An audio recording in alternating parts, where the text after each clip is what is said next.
क्या बोलते बच्चा लोग, वेलकम बैक। तो आज अपना है आपका फर्स्ट चैप्टर जो अपन ने स्टार्ट किया था, कोऑर्डिनेट ज्योमेट्री, जिसको अपन ने नाम है इस साल का ओरिएंटिंग योरसेल्फ, उसका पार्ट टू। पार्ट वन में अपन ने मेनली सारे कंसेप्ट कवर किए थे। पार्ट टू में जो है वो एक कंसेप्ट बच गया था आपका मिड पॉइंट फॉर्मूला। उसके बाद जो है आपके सारे क्वेश्चन है, तो जितने भी एनसीईआरटी के क्वेश्चन है वो सब अपन पार्ट टू में कवर करेंगे। ठीक है, चलो स्टार्ट करते हैं अपन। तो पहला आपका जो एक मैंने बताया कंसेप्ट छूट गया था पार्ट वन में, वो है आपका मिड पॉइंट फॉर्मूला। ठीक है, अब मिड पॉइंट फॉर्मूला से आपको नाम से समझ में आ रहा है कि आपके जो दो पॉइंट्स है उसका ये मिड पॉइंट है, उसका अगर मुझे डिस्टेंस निकालना है तो उसका फॉर्मूला है। ठीक है, कल मैंने आपको डिस्टेंस फॉर्मूला बताया था। तो फॉर एग्जाम्पल अगर मेरे पास दो पॉइंट्स है ए और बी, ये दो पॉइंट्स है। ए पॉइंट है, इसमें कोऑर्डिनेट्स है आपके x1 y1 and B points के आपके कोऑर्डिनेट्स है x2 y2। ठीक है, अब ये जो दो पॉइंट्स है इसको ज्वाइन किया मैंने। इसको ज्वाइन करने के बाद इसका एक मिड पॉइंट है जिसका नाम है सी। इसका नाम क्या है? सी। अब मिड पॉइंट है मतलब AC का distance is equals to BC का डिस्टेंस, क्योंकि वो उसका मिड पॉइंट है। अब मुझे ये मिड पॉइंट फॉर्मूला ये बताता है कि ये जो C है इसके कोऑर्डिनेट्स अगर x, y है, तो अगर मुझे उसके कोऑर्डिनेट्स निकालने हैं x, y, तो उसका अगर मुझे फॉर्मूला है तो उसका फॉर्मूला गिवन है आपका मिड पॉइंट फॉर्मूला। तो मिड पॉइंट फॉर्मूला मुझे क्या बताता है? x, y can be find out by x1 plus x2 upon 2 and y1 plus y2 upon 2। तो ये फॉर्मूला में डायरेक्टली लगा के आपका C के कोऑर्डिनेट्स x और y की वैल्यू में निकाल सकता हूं। एक एग्जांपल लेते हैं समझने के लिए। फॉर एग्जांपल मेरे पास A की वैल्यू गिवन है 2, -3 और B की वैल्यू गिवन है मेरे पास -1, -2। ठीक है, और मुझे बोला है कि C की वैल्यू निकालो। क्या निकालो? C की वैल्यू। और बोला है कि C is the mid point of AB। Directly formula लगाऊंगा मैं। C की वैल्यू क्या होगी मेरी? x, y is equals to x1 कितना है मेरा? 2 प्लस x2 कितना है? -1 अपॉन 2 एंड y1 कितना है मेरा? -3 प्लस y2 कितना है? -2 अपॉन 2। ये हो गया प्लस माइनस माइनस 2 -1 अपॉन 2, और यहां पे हो गया -3 -2 अपॉन 2। ये हो गया आपका 1 अपॉन 2 और ये हो गया आपका -5 अपॉन 2। तो ये आपके कोऑर्डिनेट्स हो गए C के। तो ये है आपका mid point formula. Directly formula apply करना है और आपको आपका क्वेश्चन सॉल्व करना है। तो मेरे हिसाब से मिड पॉइंट फॉर्मूला बहुत ही इजी है, आपको समझ में आ गया होगा। अब अपन आगे बढ़ते। ठीक है, नेक्स्ट, चेक फॉर शेप्स। अब आपको इसमें कुछ तरह के क्वेश्चंस आ सकते हैं कि जैसे फॉर एग्जांपल आपके पास पॉइंट्स गिवन है और आपको बोला है कि प्रूफ करो it is a square, proof करो it is a rectangle, proof करो इट इज अ रोम्बस। तो यहां पे आपको 9th में आने के पहले 8th स्टैंडर्ड में आपको एक चैप्टर हुआ करता था अंडरस्टैंडिंग क्वाड्रिलेटरल्स, जिसमें आपको सारे क्वाड्रिलेटरल्स के आपको प्रॉपर्टीज जो है वो आपको बताई गई थी। वही सेम कंसेप्ट आपको यहां पे लगाना है। फॉर एग्जाम्पल जैसे अगर मुझे बोला गया है कि मुझे प्रूफ करना है कि it is a square, it is a triangle, ठीक है, इट इज अ रोम्बस, ये सारी चीजें मुझे प्रूफ करनी है, तो मुझे सिंपली क्या करना है? मुझे उनके प्रॉपर्टीज याद रखनी है और प्रॉपर्टीज में प्रूफ करना है। जैसे ट्राइंगल हो गया, तो ट्राइंगल के तीन तरह के ट्राइंगल होते हैं। एक होता है आपका आइसोसेलेस, एक होता है आपका इक्विलैटरल और एक होता है आपका स्केलेन। तो ये तीन तरह के ट्राइंगल, आइसोसेलेस ट्राइंगल में मुझे दो साइड इक्वल प्रूफ करनी पड़ेगी और इक्विलैटरल ट्राइंगल में मुझे तीनों साइड प्रूफ करनी पड़ेगी। स्केलर में तीनों साइड इक्वल नहीं होनी चाहिए, आपका जो फिगर पॉइंट्स है वो प्रूफ हो जाएंगे। उसी तरह से अगर मुझे स्क्वायर प्रूफ करना है तो स्क्वायर की क्या प्रॉपर्टीज होती है? All sides are equal,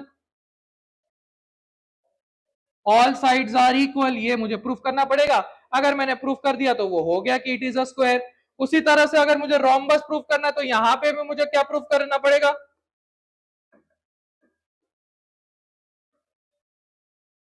all sides are equal and diagonals are also equal, ये भी प्रूफ करना पड़ेगा। अब हो गया पैरेललोग्राम। पैरेललोग्राम में अगर मुझे प्रूफ करना है कि इट इज अ पैरेललोग्राम तो 4 पॉइंट्स होने चाहिए, सारे के साथ अपोजिट साइड्स जो है वो उसके क्या होने चाहिए, इक्वल।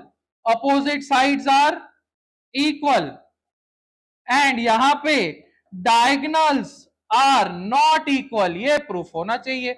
डायगनल इक्वल नहीं होने चाहिए, आपका काम हो जाएगा।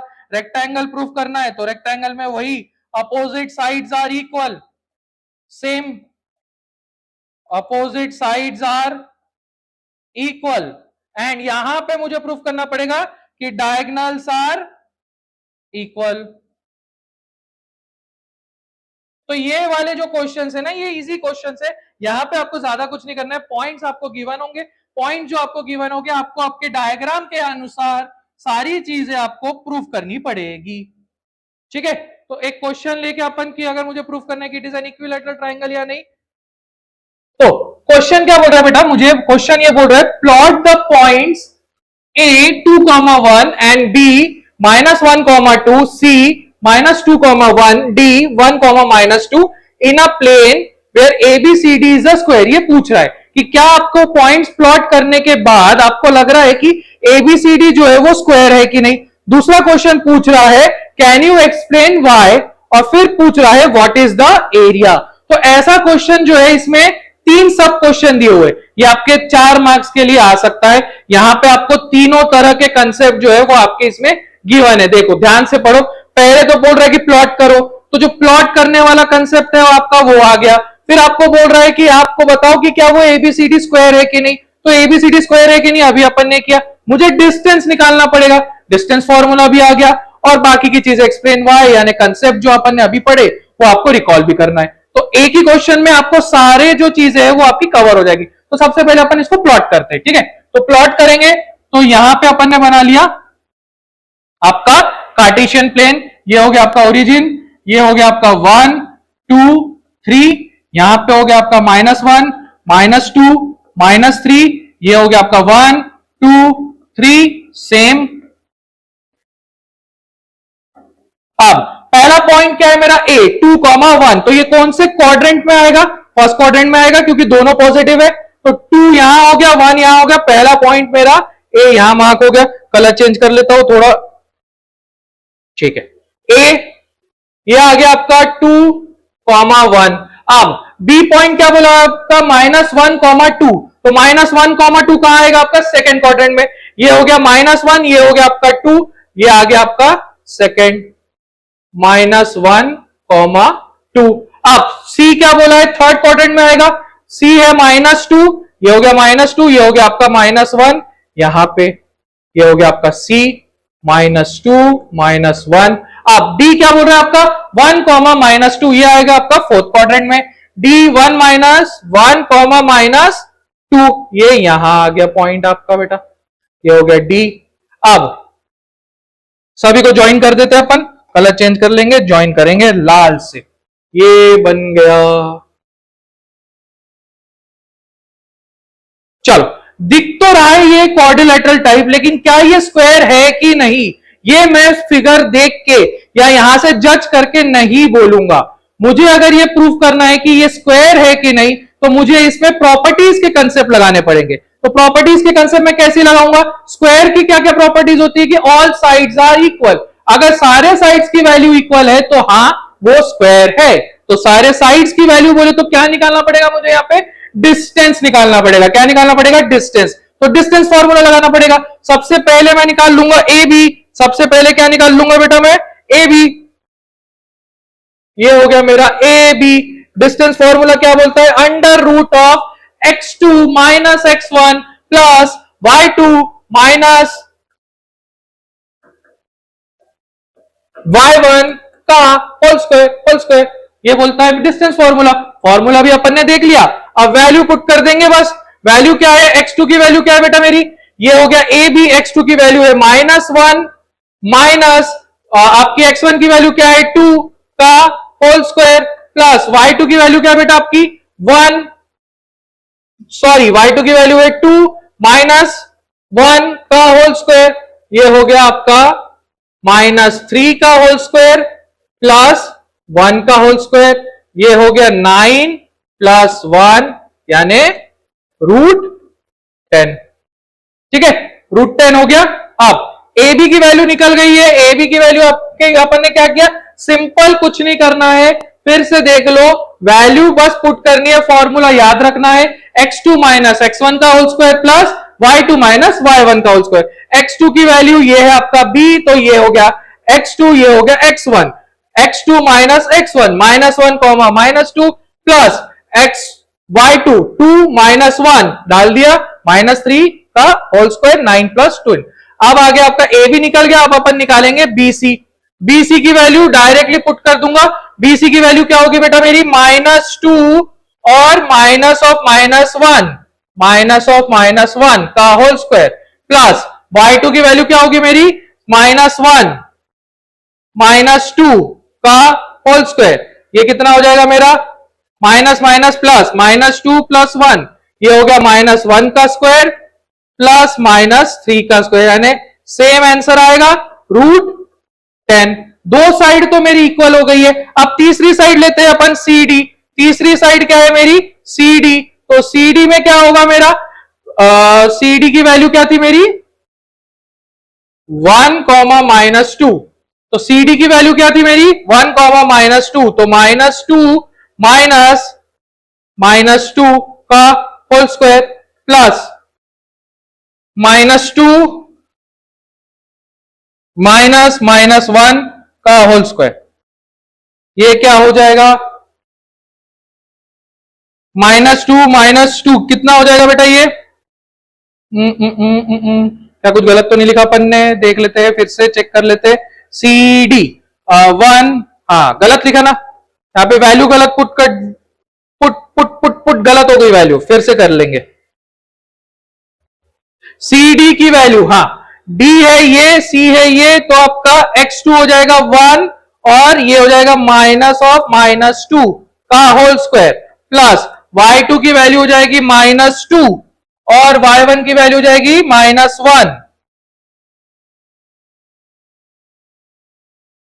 माइनस माइनस प्लस, ये हो जाएगा 1 प्लस 3 का होल स्क्वायर, ये हो गया 9 प्लस ये हो जाएगा -1, तो ये हो गया आपका √10। यहां पे भी आपका सेम आ गया √10। अब CD हो गया, AD, अब बचा क्या मेरा, AD। क्या बचा, AD। तो AD की वैल्यू यहां कर लेते हैं।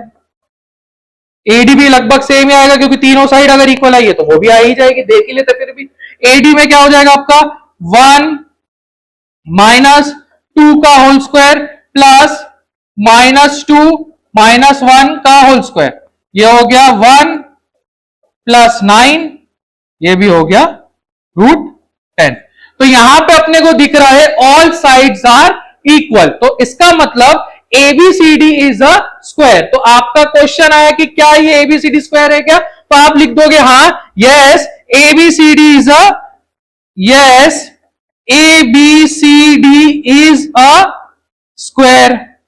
फिर उसने बोला एक्सप्लेन वाई, तो why, because all sides are equal, all sides are equal, तो ये भी हो गया एक्सप्लेन वाई।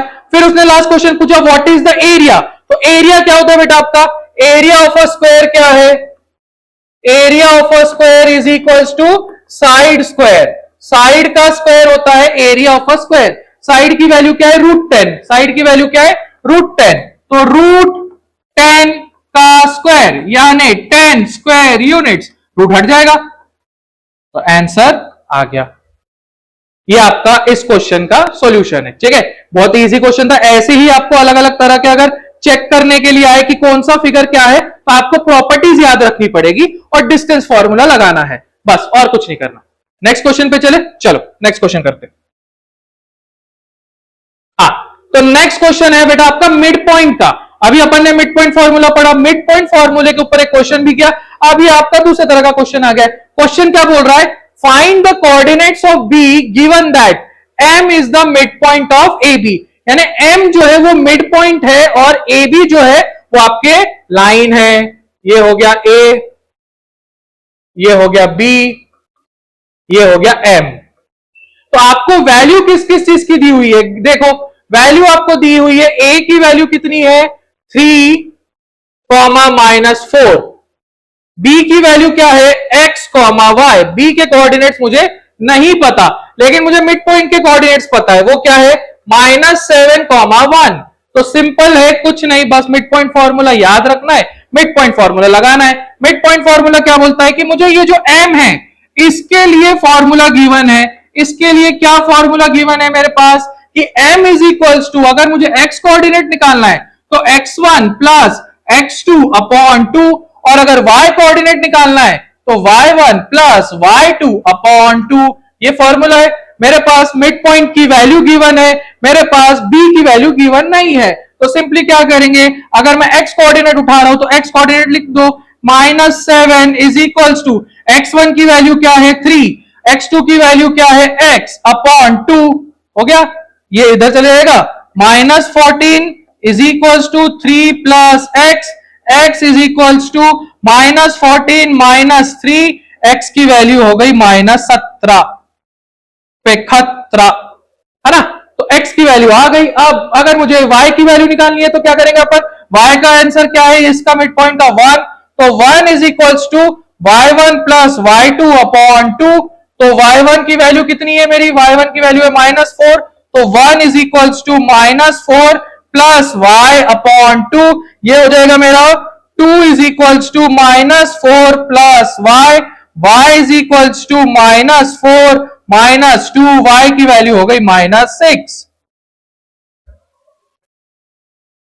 बहुत ही पंचर सा क्वेश्चन था। मिड पॉइंट में ऐसे ही तरह के क्वेश्चन आते हैं जो आपके 2 मार्क्स से 3 मार्क्स के रहते हैं, तो अपने को आंसर जो है सिर्फ मिड पॉइंट फॉर्मूला लगाना है और आंसर के लिए आगे बढ़ना है। ठीक है, चलो चलो, तो बेटा अपन ने ये वाला क्वेश्चन कर लिया है, अभी अपन नेक्स्ट क्वेश्चन पे आते हैं। ठीक है, नेक्स्ट क्वेश्चन देखते हैं कि क्या है अपना नेक्स्ट वाला क्वेश्चन। हाँ चलो, तो ये वाला जो क्वेश्चन है बेटा, ये आपके एनसीईआरटी टेक्स्ट बुक का ही क्वेश्चन है, एक्सरसाइज सेट 1.2 का 1.1 का है। तो ये एक क्वेश्चन जो है, इस पे आपको सारे जो अपने फर्स्ट कंसेप्ट अपन ने पढ़े थे कि क्या होता है क्वाड्रेंट्स, कैसी प्लॉट करना है, कैसी क्या करना है, वो सभी इसी तरह के क्वेश्चंस में आपको दिए हुए हैं। तो क्वेश्चन अपने को क्या बताता है, देखो क्वेश्चन क्या बोलता है, figure 1.3 shows the Ryan's room with points O A B C। O A B C ये रायन का रूम है, उसका आपको क्वाड्रेंट जो है वो फर्स्ट क्वाड्रेंट में लाई कर रहा है, क्योंकि सभी कुछ पॉजिटिव है। देख लो, ये भी पूरा पॉजिटिव है, ये भी पूरा पॉजिटिव है, तो ये फर्स्ट क्वाड्रेंट का ही खेल है, सब कुछ उसके फर्स्ट क्वाड्रेंट के रूम में जो है वो सारी चीजें दी हुई है। ठीक है, फिर वो क्या बता रहा है, the X and Y axis are marked in the figure. X axis ये है, वाई एक्सिस ये है, point O is the origin, और आपको बाकी के आंसर जो है ये क्वेश्चंस के देने हैं। तो पहला क्वेश्चन क्या बोल रहा है, if D1R1 represents the door to Ryan's room. D1R1 का है, ये हो गया आपका D1, ये हो गया आपका, ये हो गया D1, ये हो गया आपका R1। तो D1R1 represents the door to Ryan's room, how far is the door from the left wall. Left wall कौन सा है आपका, ये है आपका लेफ्ट वॉल, क्योंकि y एक्सिस गिवन है। यहां से आपका डोर जो है वो कितना दूर है ये आपको बोल रहा है। अब डोर दूर कितना है, यानी डिस्टेंस बताना है आपको, कहां का, यहां से लेके यहां तक, यानी एक्स एक्सिस का डिस्टेंस बताना है। तो D1 जो है ये आपका लाई कर रहा है 8 यूनिट पे, कहां लाई कर रहा है, एक्सिस के 8 यूनिट पे। तो कितना दूर है आपका वो डिस्टेंस आपके लेफ्ट वॉल से, 8 यूनिट्स। तो पहले का आंसर हो गया आपका 8 यूनिट, 8 यूनिट यहां लिख देता हूं, फर्स्ट आंसर 8 यूनिट्स। अब यूनिट कुछ भी हो सकता है, अपने को पता नहीं है, इसलिए अपन उसको यूनिट पे मेजर कर रहे हैं। ठीक है, तो कितना डिस्टेंस दूर है आपका, 8 यूनिट। फिर वो बोल रहा है how far is the door from the x axis. वो क्या बोल रहा है, एक्स एक्सिस से कितना दूर है। अब देखो D1 कहां लाई कर रहा है मेरा, D1 लाई कर रहा है बेटा एक्स एक्सिस पे ही तो लाई कर रहा है, तो वो उसी के ऊपर लाई कर रहा है। तो डिस्टेंस कहां से होगा, डिस्टेंस तो तब होगा ना जब वो थोड़ा सा ऊपर जाएगा, या पैरेलल या परपेंडिकुलर जाएगा। यहां तो वो कहीं नहीं जा रहा, उसी के ऊपर लाई कर रहा है, तो डिस्टेंस क्या होगा आपका 0। कितना होगा 0। तो y एक्सिस से आपका डिस्टेंस हो गया 8 यूनिट्स और x एक्सिस से हो गया 0। ठीक है, तो ये पहले का आंसर हो गया। दूसरा क्वेश्चन क्या बोल रहा है बेटा, what are the coordinates of D1। अब देखो D1 के क्या कोऑर्डिनेट्स है, D1 ये रहा आपका, D1 ये रहा। कोऑर्डिनेट क्या होता है, पहला वाला होता है x एक्सिस, दूसरा वाला होता है y एक्सिस। तो आपका x एक्सिस तो गिवन है 8, लेकिन वाई एक्सिस की तो कोई यूनिट ही नहीं है क्योंकि वो कहीं ऊपर जा ही नहीं रहा, तो वाई एक्सिस क्या हो गया 0। तो D1 का आपके कोऑर्डिनेट्स क्या हो गए, कोऑर्डिनेट्स ऑफ D1 आर 8,0। चलो थर्ड क्वेश्चन पे आ जाते। थर्ड क्वेश्चन क्या बोल रहा है, if R1 is the point, ध्यान से देखो, R1 इज द पॉइंट, उसकी वैल्यू गिवन है, how wide is the door, how wide is the door, ये हो गया R1 यहां तक, और ये हो गया D1। D1 का आपका कोऑर्डिनेट है 8,0 और R का आपका कोऑर्डिनेट है 11.5,0। तो कितना वाइड है, कितना वाइड है, वाइड के लिए तो मुझे वाई एक्सिस की जरूरत ही नहीं क्योंकि दोनों 0 है, मुझे एक्स एक्सिस की ही जरूरत है। अब वाइड कितना है, यानी कितना चौड़ा है, कितना डिस्टेंस है उनके बीच में, तो यहां से यहां का माइनस कर लो, आपका 11.5 माइनस 8 कितना हो जाएगा, 11.5 माइनस 8 कितना हो जाएगा 3.5 यूनिट्स, कितना 3.5 यूनिट्स। तो आपका डोर जो है वो कितना यूनिट्स आपका वाइड है, 3.5 यूनिट्स वाइड है। कितने यूनिट्स वाइड है बेटा, 3.5 units wide. Wait wide wide लिख देता हूं,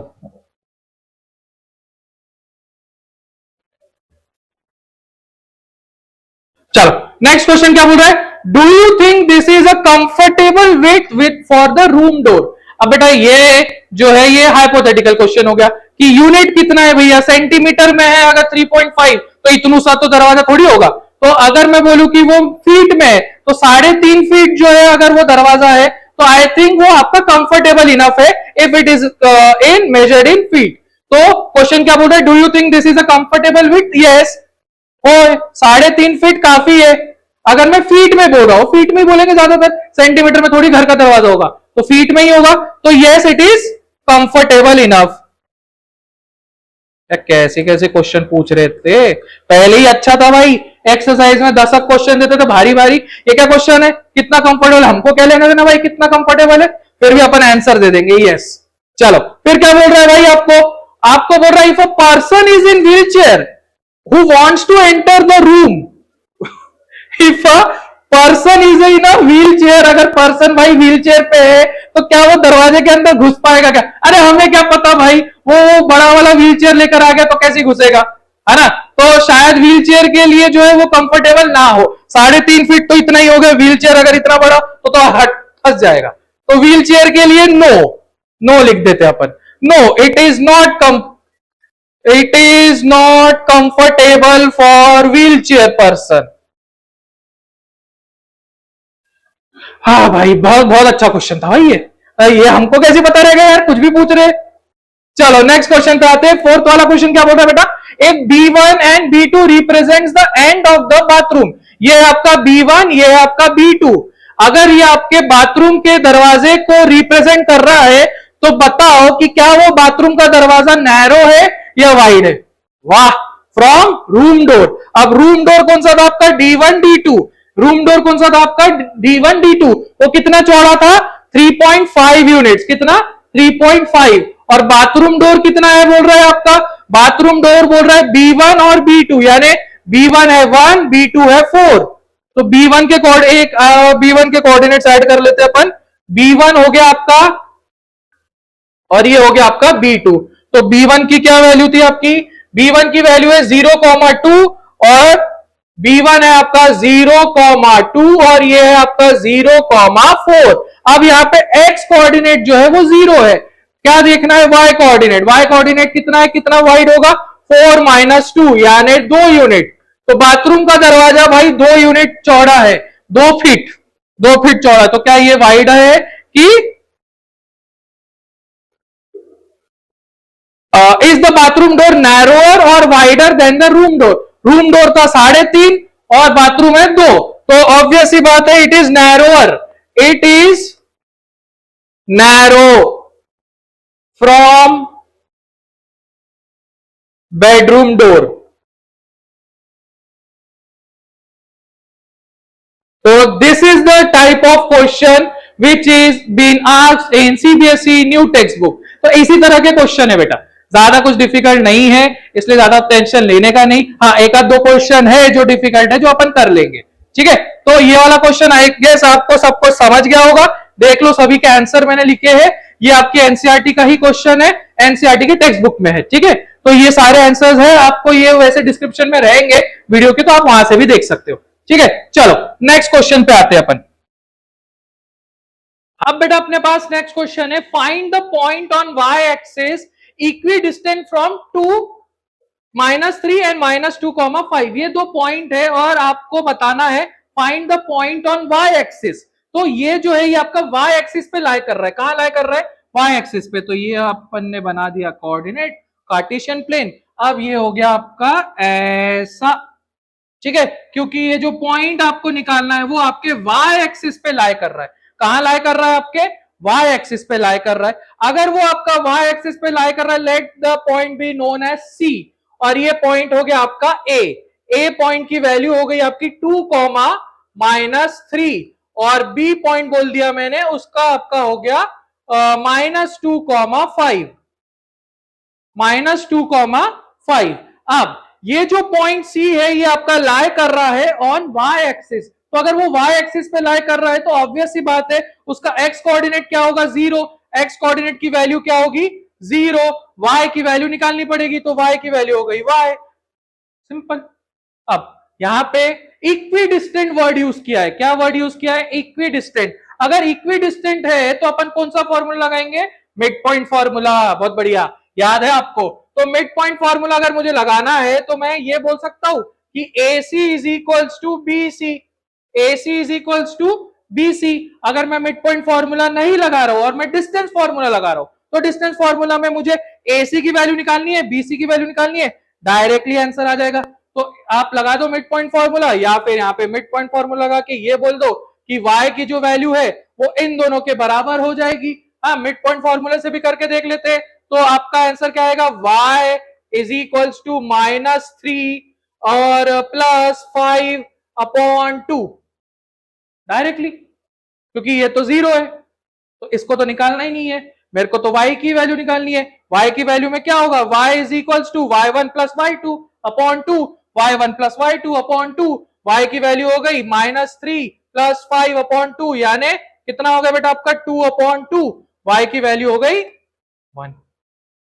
पांचट सा क्वेश्चन, फट से आंसर निकाल दिया, क्योंकि अपन ने मिड पॉइंट फॉर्मूला लगाया था। मिड पॉइंट फॉर्मूला पता है अपने को क्या है, तो आगे बढ़े, लिख लोगे, आगे बढ़ते हैं।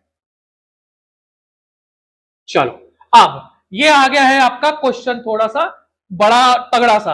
अब ये क्वेश्चन क्या बोल रहा है बेटा, मेरे को क्वेश्चन बोल रहा है given the points A, B and C show that they lie on a circle K whose center is the origin. What is the radius of the circle? मुझे रेडियस निकालना है। अब देखो क्वेश्चन देखो और समझो क्या करना है। क्वेश्चन ने क्या बोला, given are the points. Circle अच्छा सा बनाया गया, नहीं बनाया, फिर से बनाएंगे अपन सर्कल।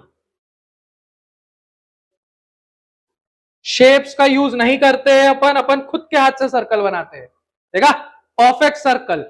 अब ये क्या बोल रहा है, ये है बेटा आपका ओरिजिन यानी सेंटर।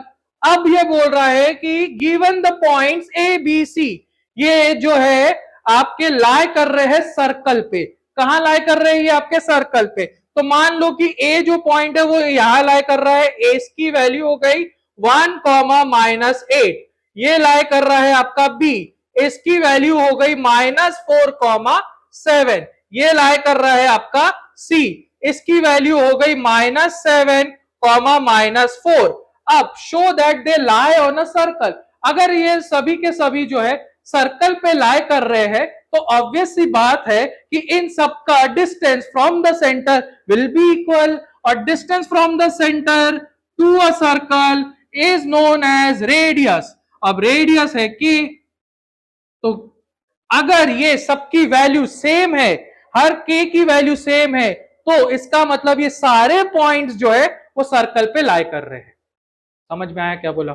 अगर मुझे प्रूफ करना है कि ये सारे पॉइंट्स जो है वो सर्कल पे लाई कर रहे हैं, तो इसका मतलब वो सेंटर से उन सबका डिस्टेंस सेम होगा। तो सेंटर से जो डिस्टेंस रहता है उसको अपन क्या बोलते हैं, रेडियस बोलते हैं। क्या बोलते हैं, रेडियस, और वही निकालना है। तो अगर मुझे आपको डिस्टेंस निकालना है, यानी क्या निकालना पड़ेगा, डिस्टेंस फॉर्मूला लगाना पड़ेगा। और अगर डिस्टेंस फॉर्मूला लगा के सबकी वैल्यू के है, सेम आई, तो इसका मतलब all the points lie on the circle. समझ में आ गया? चलो तो पहला कर लेते हैं अपन ओ ए। ओ की वैल्यू क्या होगी? सेंटर है, ओरिजिन है, तो 0,0, 0,0। अब आप यहां पे लगा दो डिस्टेंस फॉर्मूला। ओ ए क्या हो जाएगा आपका? 1 माइनस 0 का होल स्क्वायर, 1 माइनस ओ ए 1 माइनस 0 का होल स्क्वायर प्लस माइनस 8 और माइनस 0 का होल स्क्वायर। ये हो जाएगा आपका √1 प्लस 64। ये हो गया √65। √65 ओ ए की वैल्यू आ गई √65। ओ बी की वैल्यू निकाल के देखते हैं अपन। ओ बी की वैल्यू क्या होगी बेटा? यहां पे 0 माइनस ऑफ -4 का होल स्क्वायर प्लस 7 माइनस 0 का होल स्क्वायर। ये हो जाएगा 16 प्लस 7 का स्क्वायर 49। ये भी हो गया √65। ओबी की वैल्यू भी सेम आ गई। अब ओसी की बारी। OC is equals to -7 minus 0 का होल स्क्वायर प्लस -4 माइनस 0 का होल स्क्वायर। ये भी हो गया 49 प्लस 16 यानी √65। अब सभी की वैल्यू सेम आई है, इसका मतलब ये सभी जो है सेंटर से इक्वल डिस्टेंस पे है। इसका मतलब they all lie on the circle. और इसका मतलब ये भी है कि K जो है which is the radius is equals to √65 units. Unit बोलेंगे क्योंकि अपने को पता नहीं है कि सेंटीमीटर है कि क्या है। और यहां पे अपन बोलेंगे all points lie on circle as their distance from center is equal। समझ में आ गया? तो पहला क्वेश्चन तो हो गया। दूसरा क्वेश्चन बोल रहा है मुझे given the points D and E where D and E lie within the circle, on the circle और outside the circle। तो अब आप देखो lie on the circle कब होगा? lie on the circle कब होगा? जब उसकी वैल्यू जो है, अगर मान लो कि D जो है वो पॉइंट है इधर, D इधर है, D की वैल्यू कितनी है? -5,6 और E की वैल्यू है 0,9। ये हो गया E। तो अब मुझे बोलना है, बताना है कि ये जो D और E है ये सर्कल के अंदर लाई कर रहे हैं, ऑन द सर्कल लाई कर रहे हैं या आउटसाइड द सर्कल लाई कर रहे हैं। तो सिंपल सी बात है, अगर आपका लाई ऑन द सर्कल है तो भाई रेडियस के बराबर आना चाहिए उनका डिस्टेंस। अगर उनका डिस्टेंस रेडियस के बराबर आया तो वो लाई ऑन द सर्कल कर रहे हैं। अगर उनका डिस्टेंस जो है वो रेडियस से कम आया तो वो विद इन द सर्कल लाई कर रहे हैं। और अगर उनकी वैल्यू रेडियस से ज्यादा आई तो वो आउटसाइड द सर्कल लाई कर रहे हैं। तो क्वेश्चन करके देख लेते हैं, है ना? नेक्स्ट पेज ले लेते हैं। ओडी, तो ओडी अगर मुझे निकालना है तो डी की वैल्यू क्या है बेटा? -5,6 -5,6 और इसकी हो गई 0,0। डिस्टेंस निकाल लेंगे। -5 -0 का होल स्क्वायर प्लस 6 -0 का होल स्क्वायर। ये कितना हो गया बेटा आपका? -5 यानी 25 और ये 36। कितना हो गया? 36 प्लस 25 कितना हो गया आपका? 46, 56 और हो गया √61। कितना हो गया? √61। तो अब देखो ये जो है ये स्मॉलर है आपके √65 से, यानी रेडियस से छोटा है। It is smaller than radius, so it will lie within the circle। ये सर्कल के अंदर लाई करेगा क्योंकि इसकी वैल्यू रेडियस से छोटी है। तो रेडियस से छोटी है तो ऑब्वियस ही बात है सर्कल के अंदर लाई करेगा। अब ओडी निकाल दिया, ओई की वैल्यू ओई निकाल लेते हैं। ई की वैल्यू कितनी है? 0,9। ई की वैल्यू है मेरी 0,9 और ये है 0,0। तो ये हो गया 0 - 0 प्लस 9 - 0, ऑब्वियस सी बात है √81। तो ये जो है ये आपके रेडियस से बड़ा हो गया, ग्रेटर देन रेडियस, तो it will lie outside the circle.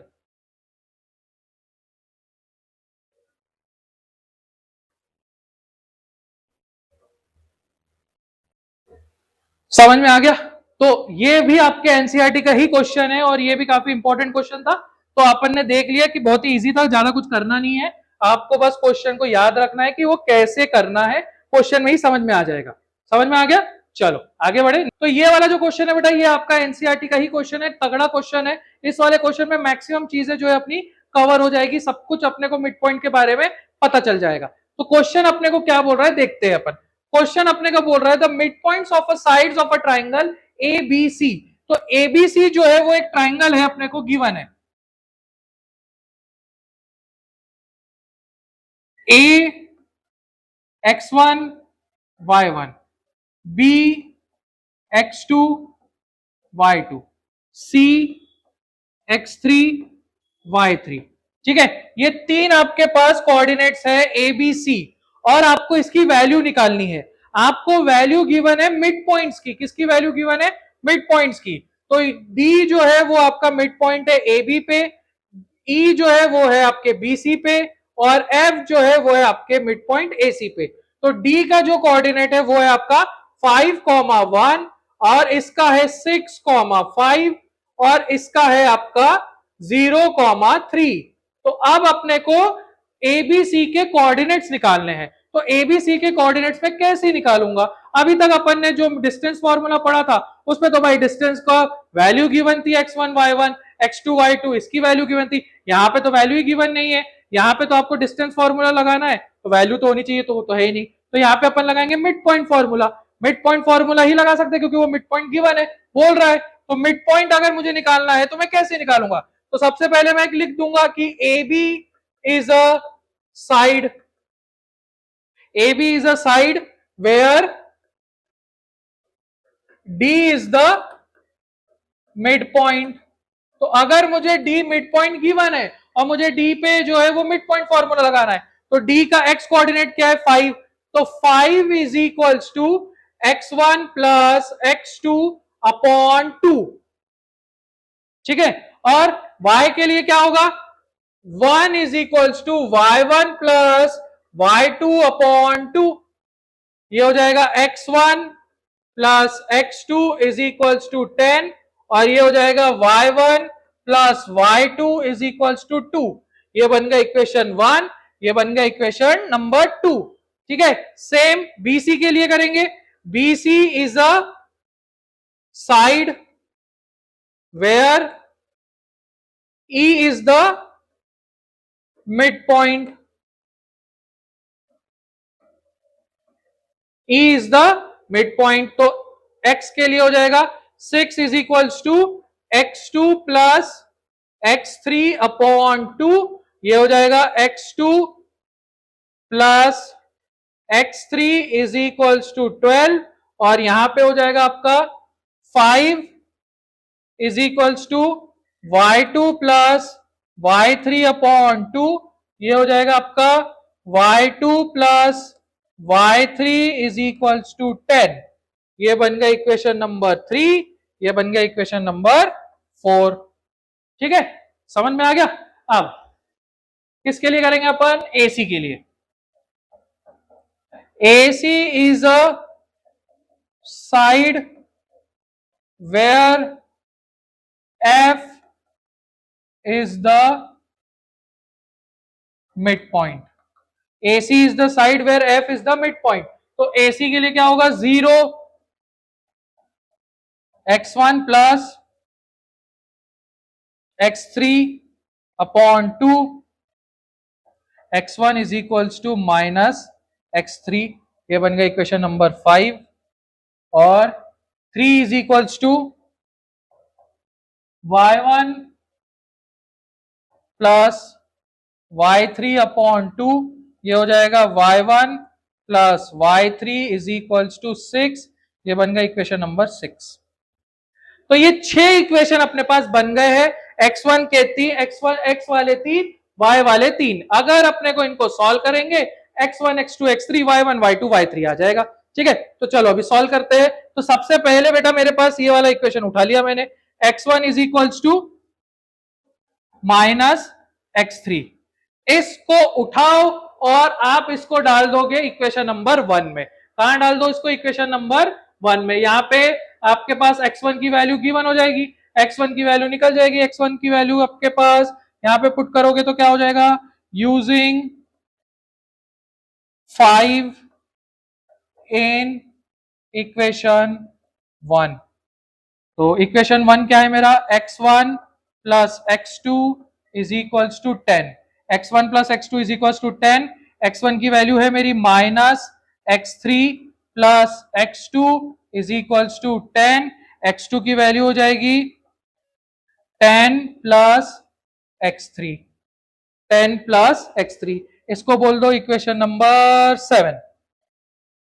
अब ये इक्वेशन नंबर 7 उठाओ और इसको पुट कर दो यहां, x2 की वैल्यू में पुट कर दो, इक्वेशन 7 को पुट कर दो, यहां पे लिख देता हूं x2 प्लस x3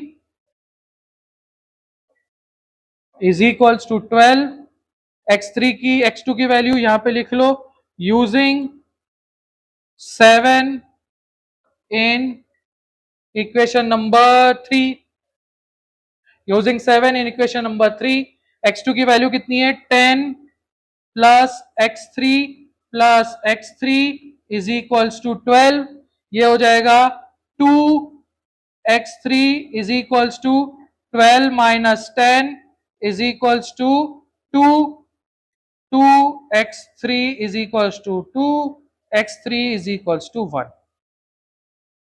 x3 की वैल्यू आ गई है 1, x3 की वैल्यू क्या आ गई 1। अगर x3 की वैल्यू 1 है तो आपकी x1 की भी वैल्यू कितनी हो जाएगी 1, क्योंकि माइनस 1, x3 की वैल्यू 1 है तो x1 की वैल्यू हो गई माइनस 1। अब x1 की वैल्यू पुट कर दो यहां पे इक्वेशन नंबर 1 में, यहां लिख देते हैं अपन, डायरेक्टली ही लिख देते हैं, ये हो जाएगा यहाँ पे x1 की वैल्यू हो गई आपकी, what is the value of x1 minus 1, minus 1 plus x2 is equals to 10, x2 is equals to 10 plus 1, x2 is equals to 11, x2 आ गया, x1 आ गया और आपका x3 भी आ गया। यहाँ पे x3 की वैल्यू पुट कर दो, ठीक है, बहुत खिचड़ मिचड़ हो गई भाई। अपन ने x3 निकाल दिया है, अपन ने x1 भी निकाल दिया है, x2 निकालना था, x2 की वैल्यू यहां पुट करनी थी। ठीक है, यहां पे पुट कर देते अपन इस वाले इक्वेशन के लिए। नेक्स्ट पेज ले लेते, x2 plus x3 is equal to 12, x2 plus x3 is equal to 12 और x3 की वैल्यू अपन ने निकाल लिया है, x3 की वैल्यू है 1, x2 plus 1 is equals to 12, x2 is equals to 12 minus 1, x2 is equals to 11। सारी वैल्यू निकाल दी है अपन ने, x1 की वैल्यू अपन ने निकाल ली थी, what is the value of x1, x1 is equals to -1 और x3 is equals to 1। तो ये अपने पास x1 x2 x3 आ गया। अब सेम चीज अपने को करना है y के लिए, किसके लिए करना है अपने को, y के लिए। तो y के लिए करेंगे अपन, यहाँ पे भी सारे वैल्यूज लिख देते हैं y की एक एक करके। y की पहला इक्वेशन है y1 plus y2 is equals to 2, y1 plus y2 is equals to 2। दूसरा इक्वेशन है अपने पास y2 plus y3 is equals to 10, y2 plus y3 is equals to 10 और y1 plus y3 is equals to 6, y1 plus y3 is equals to 6। ये था equation number 2, ये था equation number 4 और ये था इक्वेशन नंबर 6। सेम चीज यहां पे भी करेंगे, एक एक इक्वेशन उठाएंगे और उसकी वैल्यू पुट कर देंगे। तो सबसे पहले अपन क्या करते हैं, कौन सा इक्वेशन उठाए, ये वाला उठा लेते हैं, y1 plus y3 is equals to 6। तो y1 will be is equals to 6 minus y3, y1 is equals to 6 minus y3। अब ये वैल्यू को उठाओ, यहाँ पे पुट करो, इसको बोल दो इक्वेशन नंबर, अपन कहां तक आ गए थे, नंबरिंग में गड़बड़ नहीं होनी चाहिए। इक्वेशन नंबर अपन ने 7 दे दिया था, इसको बोल देंगे अपन 8। ये है मेरा इक्वेशन नंबर 8। अब y1 की वैल्यू उठा रहा हूं और डाल रहा हूं मैं पहले वाले इक्वेशन में। तो y1 plus y2 is equals to 2, y की वैल्यू क्या है 6 minus y3 plus y2 is equals to 2, ये हो जाएगा minus y3 plus y2 is equals to 2 minus 6 हो जाएगा आपका माइनस 4, और ये हो गया आपका माइनस y2 की वैल्यू कितनी हो जाएगी मेरी -4 प्लस y3, ये हो गई मेरी y2 की वैल्यू। अब ये y2 की वैल्यू उठाओ, इसको बोल दो इक्वेशन नंबर 9। इक्वेशन नंबर 9 इसको उठाओ और यहां पुट कर दो, y2 की वैल्यू पुट कर दो यहाँ पे। y2 क्या है अपना इक्वेशन नंबर 4 क्या है, y2 plus y3 is equals to 10, यहाँ पे -4 plus y3 is equals to 10, ये हो जाएगा 2y3 is equals to 10 plus 4 14, y3 is equals to 7, y3 की वैल्यू आ गई 7। अब ये y3 की वैल्यू उठाओ और यहां डाल दो या यहां डाल दो, कहीं पे भी डाल दो, अपन यहां डाल देंगे y1 प्लस y3 में। y3 की वैल्यू उठाया और इक्वेशन नंबर 6 में डाल दिया, पुट y3 इन इक्वेशन नंबर 6, ये हो गया y1 plus y3 is equals to 6, y1 प्लस 7 is equals to 6, y1 is equals to 6 minus 7, y1 की वैल्यू हो गई -1, y1 मिल गया, y3 मिल गया। अब y1 की वैल्यू पुट कर दो 2 में, यहां पे पुट कर देंगे y1 plus y2 is equals to 2, y1 की वैल्यू है -1 plus y2 is equals to 2, y2 is equals to 2 plus 1, y2 की वैल्यू हो गई 3। सारे आंसर आ गए, y1 आ गया, y2 आ गया, y3 आ गया, और पीछे में x1 आ गया था, x2 आ गया था, x3 आ गया था। तो ये वाला जो क्वेश्चन है बेटा, ये आपका तगड़ा क्वेश्चन है, ऐसी तरह के क्वेश्चन में सब कुछ आ गया मिड पॉइंट का। तो ये वाला लास्ट कंसेप्ट था, इसी के साथ अपन ने जितने भी क्वेश्चंस थे कवर करने के, वो अपन ने सारे कवर कर लिए हैं। एनसीईआरटी के जो बाकी के क्वेश्चंस है वो इसी तरह से है, मैक्सिमम क्वेश्चन अपन ने ले लिए हैं, सारे अपन ने एग्जांपल्स भी ले लिए हैं। अपना जो चैप्टर है कोऑर्डिनेट ज्योमेट्री, जो फर्स्ट चैप्टर है आपके 9th स्टैंडर्ड का, वो इसी के साथ होता है खत्म, समाप्त। अब अपन मिलेंगे अपने नेक्स्ट चैप्टर के साथ, ठीक है, तब तक के लिए जय हिंद।